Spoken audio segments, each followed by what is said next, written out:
সবাই স্বাক্ষর করেছে মাননীয় স্পিকার, এখানে যারা যারা রিপ্রেজেন্ট করছে। তবে এনসিপি নির্বাচনের পরে করেছে, বাকিরা আগে করেছে। মরহুম শেখ মুজিবুর রহমানের ছবি সংক্রান্ত যে অনুচ্ছেদ পঞ্চদশ সংশোধনীতে অন্তর্ভুক্ত করা হলো, আজকে এখানে অনেকে বক্তব্য দিলেন যে তাহলে তো ছবি টানাতে হয়। ছবি না টানানোর জন্যই তো এই সংশোধনীগুলো গ্রহণ করার জন্য বলছি। রাষ্ট্র পরিচালনার মূলনীতি হিসেবে যেটা বললাম, মহান আল্লাহর উপর আস্থা এবং বিশ্বাস, পূর্ণ আস্থা এবং বিশ্বাস, ঐক্যমত্য হয়েছিল, লেখা হয় নাই সনদে। তারপরে এই 15th অ্যামেন্ডমেন্টের মানে স্পিকার 55টা দফা, ব্যারিস্টার বন্ধুরা পড়তে পারে, 55টা দফার মধ্যে এই 6 দফা নাই। আরেকটা নিশ্চিত করা হয়েছে নিরীহ আইন, এটা পরিবেশ সংক্রান্ত দফা। বাকি রইল, বাকি 55টার মধ্যে বাকিগুলার কি হবে? হাইকোর্ট বলে দিল এগুলা পার্লামেন্টের ব্যাপার, পার্লামেন্ট ডিসাইড করবে এই সব পলিটিক্যাল ইস্যুস। দেখেন ভার্ডিক্টে লেখা আছে কিনা। এই সেই পার্লামেন্ট যেখানে পঞ্চদশ সংশোধনের বাকি ইস্যুগুলোকে আমরা নাই করে দেব। কারণ যিনি রিড করেছিলেন তিনি চেয়েছেন পূর্ণাঙ্গ পঞ্চদশ সংশোধনী বাতিল করা হোক। হাইকোর্ট 6টা ভার্ডিক্ট দিয়েছে, 6টা বাতিল করেছে, একটা রিইনস্টেট করেছে নিরীহ আইন। বাকিগুলোর ব্যাপারে পার্লামেন্ট বলেছে যে এটা political questions to be decided by the next parliament. This is the next parliament to decide. আসি এখন জুলাই জাতীয় সনদ, অর্থাৎ জনপ্রত্যাশিত সংস্কার প্রস্তাবে আর কি কি অন্তর্ভুক্ত হতে পারত।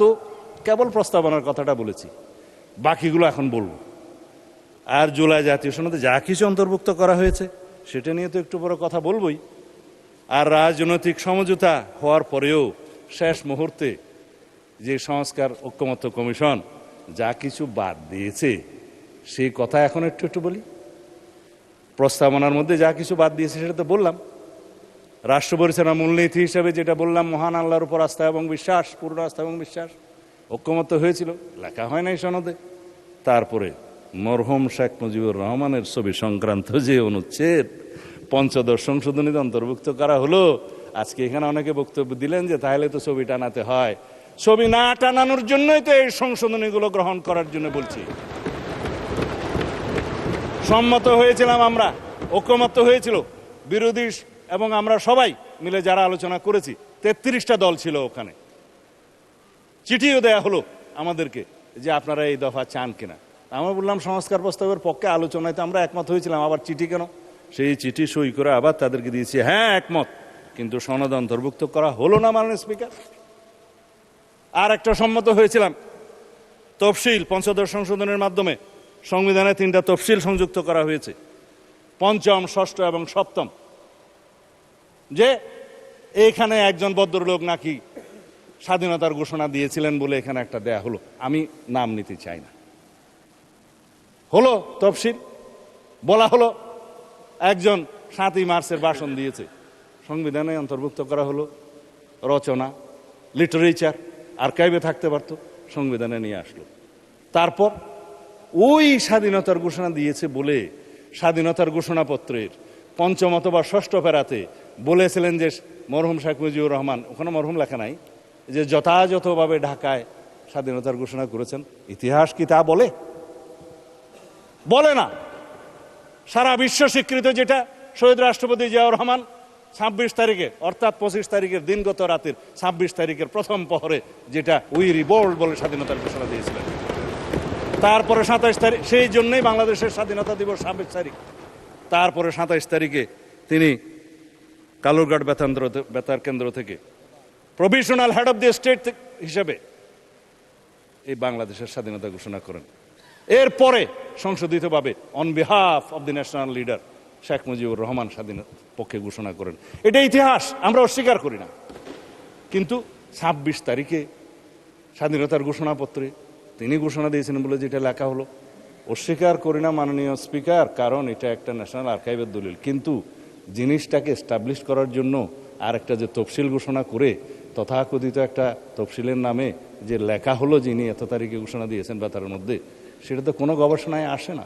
সেই জন্য 5, 6 এবং 7 এই 3টা তফসিল বিলুপ্তির জন্য এই ঐক্যমত্য কমিশনের প্রস্তাব, সংবিধান সংস্কার কমিশনের প্রস্তাব ছিল। আর না হলে এখানে সবাই সাক্ষী দিতে পারেন, আমরা একমত হয়েছিলাম। কিন্তু যেদিন স্বাক্ষর করব সেদিন দেখা গেল নাই একটা তফসিল, সপ্তম তফসিলটা নাই। জুলাই ঘোষণাপত্রের সনদে সবাই স্বাক্ষর করেছে, মাননীয় স্পিকার, এখানে যারা যারা রিপ্রেজেন্ট করছে। তবে এনসিপি নির্বাচনের পরে করেছে, বাকিরা আগে করেছে। স্বাক্ষর তো করেছেন, সেই স্বাক্ষরিত জুলাই জাতীয় সনদে অবশ্যই নোট অফ ডিসেন্টগুলো দেখে শুনেই করেছেন। সুতরাং এখানে এগুলো নিয়ে অস্বীকার করার তো কিছু নাই।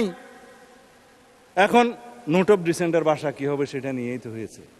এই যে আমাদের ইশতেহার, একটা ইশতেহারের কপি আনছিলাম এখানে, ইশতেহারের মধ্যে বলা আছে যে যারা নির্বাচনী ইশতেহারে সেই সমস্ত নোট অফ ডিসেন্ট উল্লেখ করে জনগণের ম্যান্ডেট প্রাপ্ত হবে তারা সেই মতে বাস্তবায়ন করিতে পারিবে। এই ইশতেহার বিএনপির নির্বাচনী ইশতেহার আমরা করেছি, স্বাক্ষরিত জুলাই জাতীয় সনদের ভিত্তিতে নির্ধারিত হইবে। সুতরাং জনগণ এখানে 51% ভোট দিয়েছে।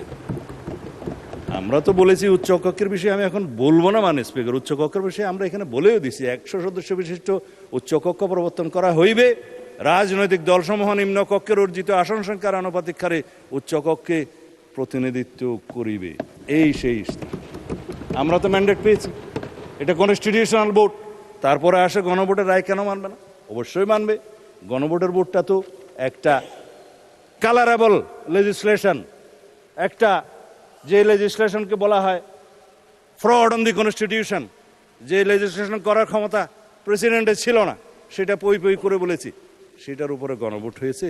তারপরও 4টার মধ্যে 3.5 প্রশ্নের মধ্যে আসি তো